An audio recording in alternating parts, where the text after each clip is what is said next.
Breaking news చూస్తున్నాం. ఏపీలో మాజీ మంత్రి విడుదల రజనీపై ఏసీబీ కేసు నమోదు చేసింది. 2020 సెప్టెంబర్లో స్టోన్ క్రషర్ యజమానిని బెదిరించారని ఆరోపణలు. పల్నాడు జిల్లా ఎడ్లపాడులో విజిలెన్స్ పేరుతో Shri Lakshmi Balaji stone crusher owner ను బెదిరించి 2,20,00,000 రూపాయలు వసూలు చేశారని అభియోగం వచ్చింది. ఈ కేసులో A1 గా విడుదల రజనీ పేరును చేర్చింది ఏసీబీ.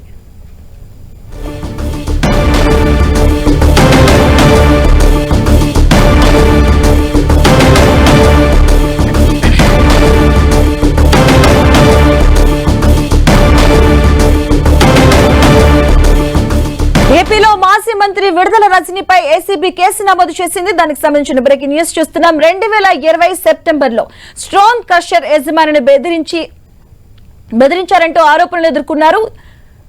పల్నాడు జిల్లా ఎడ్లపాడులో విజిలెన్స్ పేరుతో Shri Lakshmi Balaji stone crushers owner ను బెదిరించి 2,20,00,000 రూపాయలు వసూలు చేశారని అభియోగం వచ్చింది.